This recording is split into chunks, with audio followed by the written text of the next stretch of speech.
Hey guys, welcome to another video. Just wanted to make a short video of just what we got going on in the shop around this week. Got a few projects that kind of came in unexpected.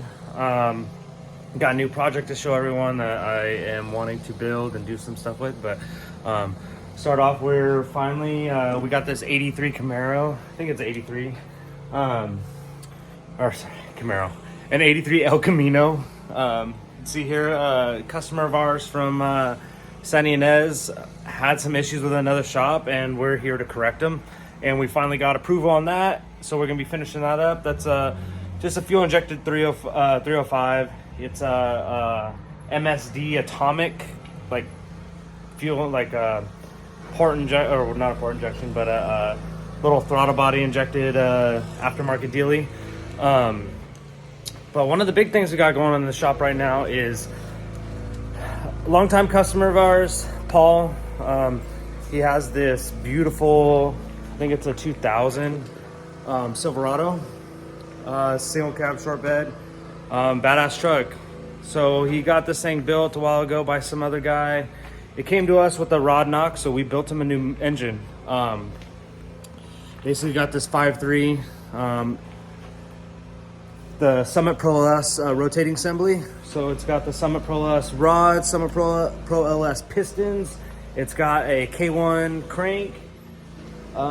It's got some headwork, I think. Not much, but it looks like the exhaust ports are opened up or whatnot. But so we've been building this thing for a while. Just had an issue where untuned. It went and did some pulls, and basically torched the piston, man. Got really hot in there. So far, everything else is looking pretty good. I haven't got the other head off yet. I'm about to do that right now. I didn't get to film any of it yesterday, but Curion kicked ass and got that motor out last night. I got here right when he was getting it out. And so, I mean, basically we got it in. It was missing. It was missing on this cylinder. Did compression, obviously 0.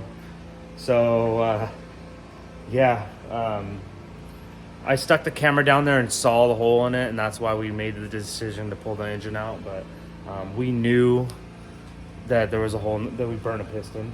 We just gotta hope that there's no real like cylinder wall damage. That I mean, that would kind of kill everything for us. So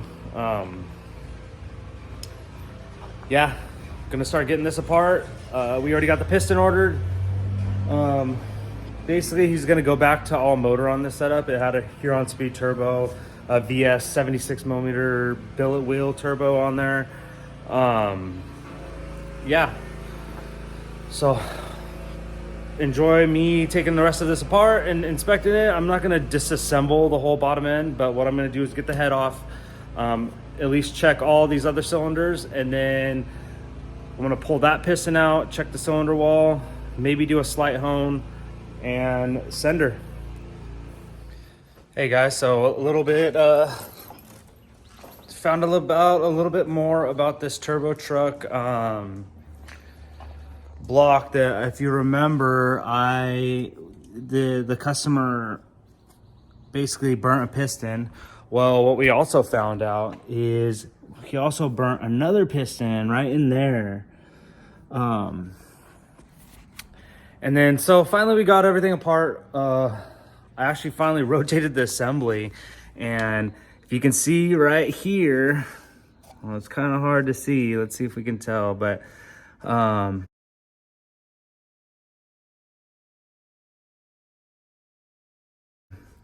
the sleeve. I mean, it is deep. It is bad. So our hopes were just being able to slap a piston in and send it on its way, but it looks like that's not going to happen. It looks like we have, so on another video that I was trying to film, we got this 5.3 that basically I've already tore apart, cleaned. I have honed everything, new rings, new bearings. It's all pretty much ready to go. We're gonna take all of his, basically you're gonna take his top end, his heads, his cam, and we're gonna throw it in here. And basically he needs a truck. He needs to get back on the road. So that's the plan with that one. Unfortunately, all went to hell, and we weren't able to save that block, unfortunately. But also, El Camino update, I got the oil pan gasket done. I also got the trans filter and whole service done. Now we're finally working on the top side. I got the mixture control solenoid so they won't run a check engine light. We're waiting on the MSD TPS module so that the MSD Atomic can speak to the stock computer so it's not throwing a check engine light. That was missed by whatever other shop that had it. I mean, if they would have read the directions, they would have known. Next, I am going to be going over all the vacuum lines. There's like a bunch of T's and missed like a bunch of big size vacuum lines to smaller ones. It's not right, you know. That is going to be next. I just got it down, just lowered the lift, just looking at everything, looking at what I need to do. I have to go talk to the AC guys that are going to do our AC service. Just got to make sure that the compressor we got is correct, that we don't need a special R12 conversion to R134. I don't know too much about AC, but they mentioned something along the lines of that. I have to go show them the compressor to make sure we got the right one. So they're happy and they can charge the AC for us. Other than that, that's kind of where we're at. Got a couple other things coming along. We just found out the block for the GSR Mini. We just found out it's no good, that it's not usable anymore. Unfortunately, when we measured it after we took it apart, it is 85 millimeter, and that is way too big. I mean, for a customer's car, I wouldn't feel, and basically the machine shop kind of went along with this with me, and you know, they said that for as much needed to come out, that we'd be pushing the walls too thin, you know, where it's kind of like working on you know, it might last, it might not. So basically we're gonna start fresh from there, get a new block. Hopefully find a GSR block. I mean, that's kind of what we're going for. So yeah, I got a lot of things going on. I got this guy's truck out there, Matt's truck. We've been having, this thing has been fighting us. I mean, it's been through a bunch of mechanics and been fixing a bunch of little stuff. So what happened now, he's got an older 4080 to replace this messed up 4080 that he had. We got it in, but it doesn't fit the same. You'd think most 4080s would be the same, but they're not. We've had to shorten the drive shaft.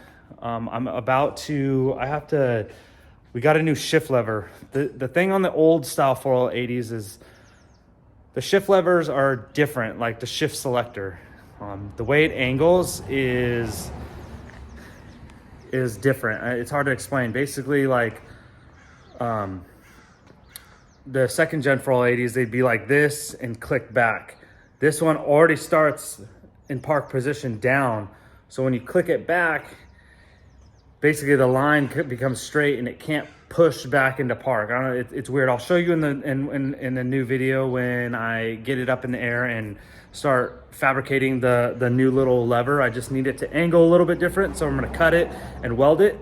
But yeah, that's an update for this week. I hope to get some more footage of David's build. That's still in progress. I'm still getting that video put together. I'm gonna try to drop in the pistons today, hopefully, and get that filmed, and that's gonna be in a separate video after.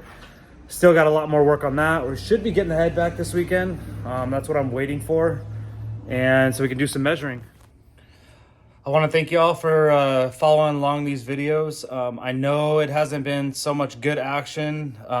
Unfortunately, it's been raining a lot here, so we haven't been able to go out and test yet, but as soon as we do, I can't wait to film all that because that's when a lot of the fun stuff is happening. I just thanks for being patient, and I'm trying to film as best I can. I'm trying to remember to film. It's really hard for me to remember, or just I have to use my phone or whatever it may be. I'm trying. So I'm just going to try to get out these little updates as much as I can. Try to show a little bit more action, show about a little bit more about what's going on.